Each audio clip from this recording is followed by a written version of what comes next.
What's up, y'all, and welcome back to Authentically RGB better known as AABTV, where we live life the way that we are supposed to be, authentically.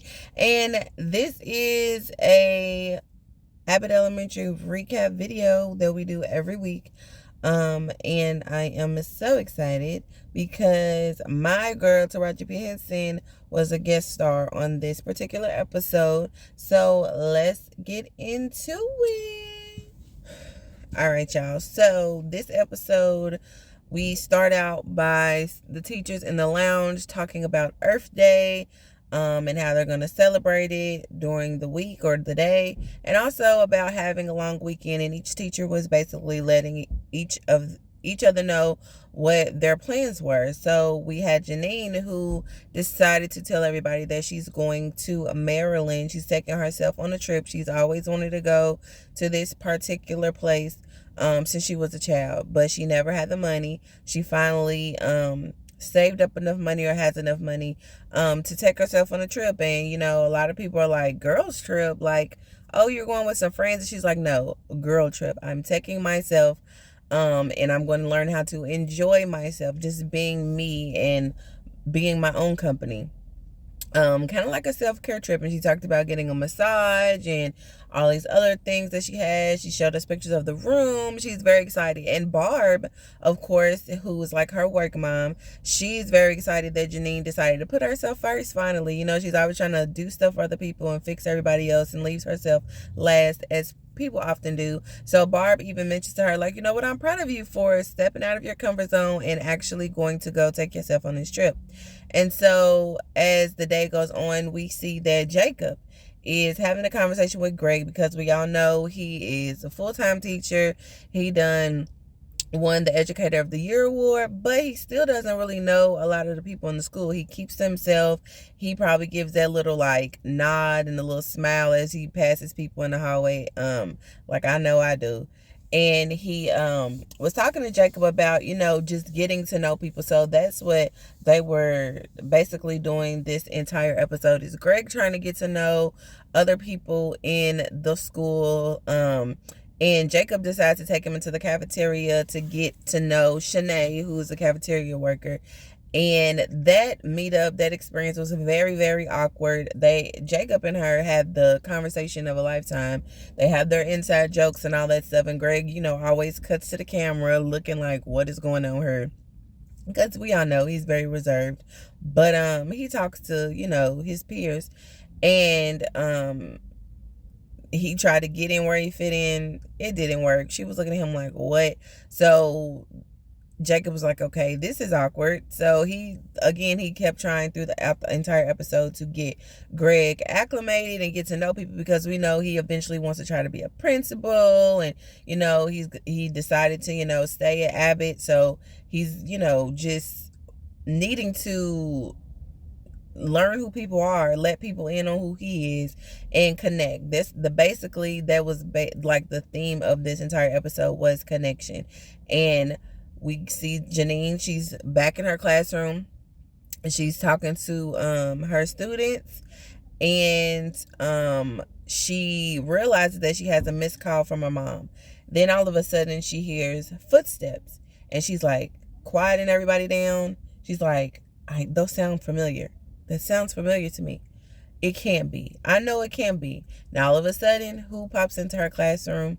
Taraji P. Henson herself, aka her mom. And she is a whole character. Let's just say that. So her mom is there. She's excited to see her baby. She's excited to visit the school. She even came in, didn't even get a visitor pass. Like, that's how like, she just goes with her own rules. And Janine was just like, I haven't talked to her in 6 months. I'm excited to see her. That's my mom. And her mom is just like, just shooting the breeze. Oh my God, my baby. And look at your class. I'm so proud of you. I'm here. I missed you, and all this other stuff. But Janine, I feel like she automatically knew, like, I haven't talked to my mama in 6 months. She wants something. And she even mentioned that in their first conversation, like, okay, mom, I haven't talked to you in so long. I called you, you don't call me back. Like, what's going on? Like, what do you want? Like, why are you here? And so her mom was just like, basically blew the conversation off and just said, she missed her and all this other stuff. But then she mentions this issue with her phone about to get cut off and a bill that's like $600. And I was like, see, her mom was one of them. She's one of them manipulating user type of people, and she knows that if she needs something, Janine, because it's her mom, she's always going to do that for her. And we all know, as we've kind of got bits and pieces of Janine's childhood between her and her sister, like in the first season and this season as well, we all know that Janine is the fixer. She's the one that always had to take care of everybody, and the mom and daughter dynamic is kind of dysfunctional, if you want to say that. So she basically was just like, and she was like, but mom, you need your phone. You can't just be out here, not having a phone, and you got this new job. Like, so then her mom just again blows it off like that's not what she really came there for. And it's just like, it's all right, I'm gonna figure it out, don't worry about it, take me around the school, introduce me to the people, just kind of playing it off. And so that's exactly what Janine does. She shows her around the school. She introduces her to Barb, and she introduces her to Melissa, I believe.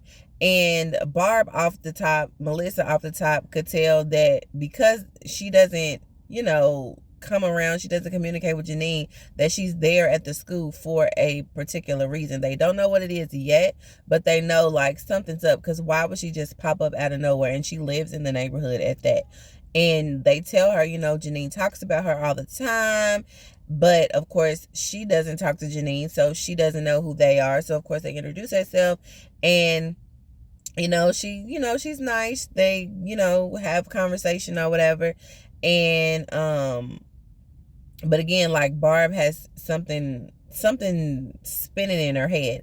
Meanwhile, they're in the cafeteria, Jacob and Greg, again, this time during lunch. And Greg decides to try to spark up conversation, but again, it's very awkward, and he's just getting nothing from everybody else. So he's kind of thinking to himself, you know what, like, getting to know everybody, like, that's not me, and I don't gotta be like Jacob. I ain't gotta be like everybody else. So just let me just do me, and everybody do them, and we'll keep it how it's been. But Jacob's still just trying to like figure out ways to get him acclimated with everybody. Even Melissa, tries to give her 2 cents on the situation. Is like I said, you want to be a principal, you got to learn how to at least like schmooze the people. Like, say something nice about what they wear, say something nice about, whatever, just to let people know you notice them, they notice you, y'all have a quick little exchange in the hallway, and that's that. And she actually gives an example, and again, Greg is just like, that's just not me. And so we move on to the deeper issue with Janine and her mama. There is a situation where Barb and Melissa have a conversation again about how they figure that something is not right with Janine's mom just popping up. And so Janine and Barb have a conversation. Janine is just like, this is my mom. I love her. I'm glad she's here. She did mention this situation about a phone bill, and then that light bulb goes off in Barb's head. Like, she came because she knows that her daughter, again, will fix anything that she needs. She knows how to play her. She knows how to get her to give up the money that she has. Mind you, this whole time, she's excited because Janine is going to be taking herself on a trip. And she knows that however much money she saves, she would literally give it to her mom at the expense of basically sacrificing her happiness to see her mom, to not have her mom hurting and not have her mom, going without. And she doesn't want that. She wants Janine to set boundaries. She wants Janine to like really be okay with taking care of herself and letting her mom do what she needs to do. And so they have that conversation, and she's just like kind of picking Janine's brain, like, are you sure that's not what she's here for? It sounds kind of fishy to me. And Janine assures her like, no, she says she's going to figure it out. But Barb knows the way she's going to figure it out is by taking that money from her. And so she walks off. Janine walks off. And she walks in the lounge on Janine's mom, rummaging through stuff, looking at stuff. And so she's like, interrupts her. They have a conversation again. She lets her know, your daughter she's speaking like so highly of her daughter. And she's just like, your daughter is just well known around here. She works hard for her kids. She takes on tasks. She's growing in her teaching, and just bigging up the what she knows, or who she knows Janine to be. And she realizes that her mom doesn't really know Janine like she does. And I was even noticing that too. Like, her mom didn't even know that Tariq and her had broken up. And she kind of was giving Barbara attitude, or not kind of, she was giving Barbara attitude for the simple fact that she felt like Barb was meddling in her business between her and her daughter. She even told her that this is family business, and I ain't never seen you at the cookout. So, ma'am, you need to get out of my business and let me and my daughter do what we do. And she let her know, like, your daughter has a trip planned, and we also know that I can smell your BS. And I know that she has some money, and you know that she will give it all to you, but I'm here to let you know that I don't want that to happen. So Barb decides to take it upon herself to say, how about I give you the money for your phone bill so that it will not be disconnected and cut off, and we just keep it between us and not let Janine know. So Janine, pops up and is looking kind of like, what? Because, she came in on the tail end of the conversation, and Barbara is shocked. Her mom tries to play Barb, and once Janine, wants to have a conversation along with her mama, and she was just like, trying to talk so bad about Barb. And Janine knew, again, this episode is about connection. She knew that the way that her mama was trying to say, Barb's character was not who she was. Because she kept saying she was getting smart. She was calling her broke. She was doing this. She was doing that. Whatever she was saying, it was to try to make it seem like she was the victim and Barb was like the aggressor, which it was not that way. We all know that. And again, because of Barb and Janine's connection, because of their love for one another, Janine already knew her mom was full of crap. And so in this moment, she is just like, you know what, Mom, you can cut it. Like, you can cut the crap. Like, I know you came here because you needed some money. I haven't talked to you in forever. And really, the only time that you come around is when you need something from me. So how about this? And so then she lays down the rules of how she would help her, because, again, she's setting boundaries. She's standing up for herself. And I was very proud of her, too, because once you are a person who's always a giver and it's not reciprocal, you have allowed yourself to be just walked over so much. Your confidence goes down, your esteem goes down. And I've been in that situation so many times. And then once you finally realize who you are and who you've always been, you start to set boundaries. And what I have learned is that, like, when people benefit from you not having boundaries and then you start setting them, they get offended, they get upset. And that's exactly what her mom did. She was okay with the way that Janine was when she was able to walk all over her. But now that Janine set boundaries, she was like clutching her pearls. But I was just like, let's give it up for Janine. And like I said, she let her mom know, you know what? I'm going to help you. We're going to set up this plan. I'm going to give you a certain amount, and that's it. Everything else, I'm not responsible for. I've been responsible for you basically my entire life, and I'm not doing it anymore. And her mom couldn't help but agree to it. And she was shocked. But like I said, she couldn't help but agree to it. She gave her a little bit of help. And I was very pleased with that.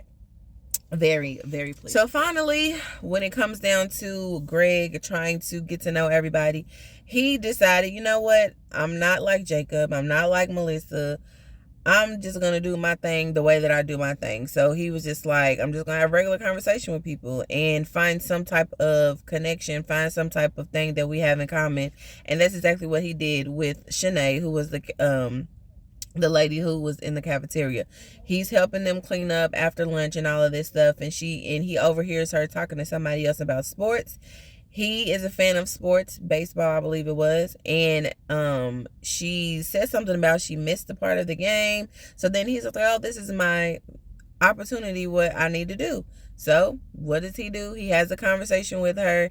and they hit it off. They realized that they have this baseball connection, and they became cool and they got to know each other.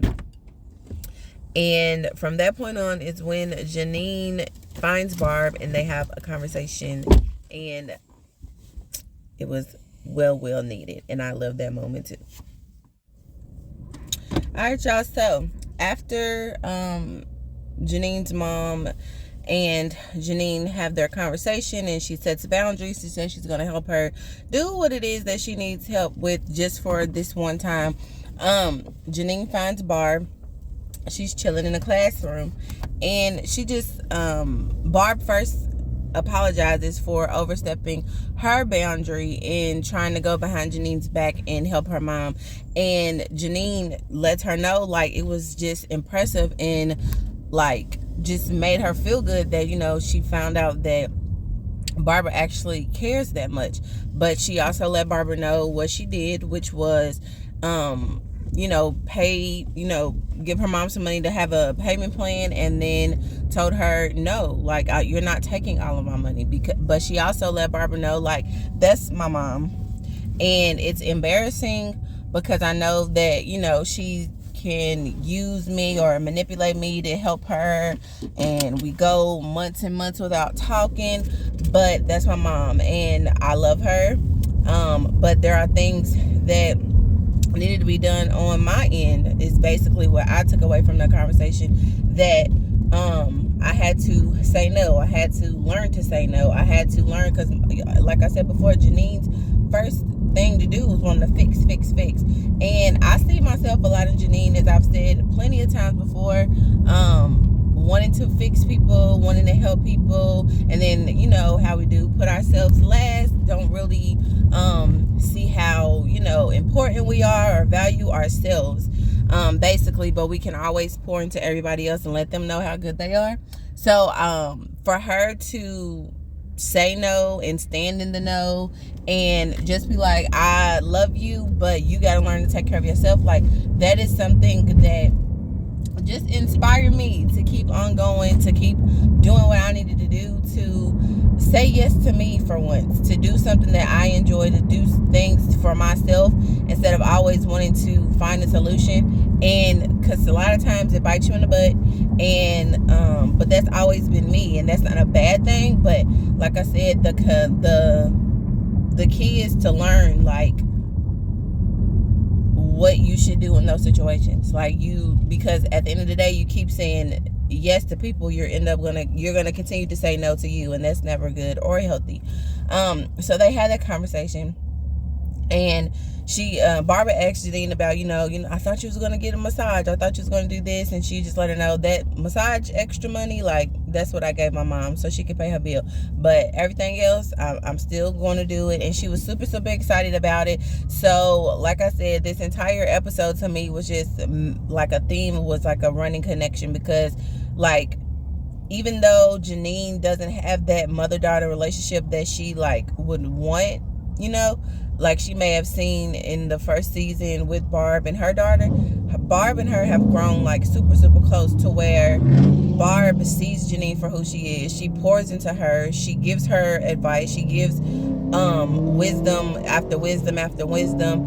And even in the end of the episode, like, they decided to go shopping, and it was just like a cute little situation. Like, she may not have her biological mother, like, super tight knit, but her finding somebody that she's connected to on her job that she looks up to as a mother, that was, like, very special, and gave, you know, and she was, like, down for it. You know, they're gonna go shopping for swimsuits at the Ross, and I just thought that was so neat, because there's a lot of people that I know that, you know, don't have that close relationship with their mom or their parents in general, or even just their family, and they find that family, or they have their family made up with friends, and then their friends' family. So it was just, like, really special. Like, connection is very important. It's needed in the world that we live today, and I'm glad that this episode, it was, like, a little bit deeper, as my mom said, it was, like, a little bit deeper than the norm, but it still had the funny moments, because Taraji P. Henson is a character anyway. But it, like, the underlying situation of why Janine is the way she is, like, just really hit home. And I know it probably hit home for a lot of people too. That's why this is like the best show on TV in forever. And also Ava, she wasn't really that much into the episode, but her parts, of course, always are gonna come through as the comedic relief. And she even said that she remembered Janine's mom from dancing on the tables with her at the club. And I was like, because at first I thought they was gonna hit it off and she was gonna be like, oh my gosh, like, but Janine's mom was giving Ava a little bit of attitude too, but she still thought that Janine's mom was cool and kept saying, you know, I can't believe somebody like her would just birth somebody like Janine. But she knows she loved Janine too. But yeah, y'all, that was pretty much it. At the end of the episode, we are reminded that Melissa told Jacob to find a new hobby because he was getting on her nerves as usual. This man done turned into Matilda, bending spoons and all of that stuff, but nobody really believed him. They just kept walking out. The whole time he done freaked Melissa out because she's the only one that actually looked when he said look, and the spoon was all the way bent over. So that was kind of funny. But other than that, y'all, that was the entire episode. We only got 1 or 2 more, I think, left until season 3, so I'm excited about that. I hope you guys have a wonderful, wonderful, wonderful end of your week, and I'll see y'all next Wednesday.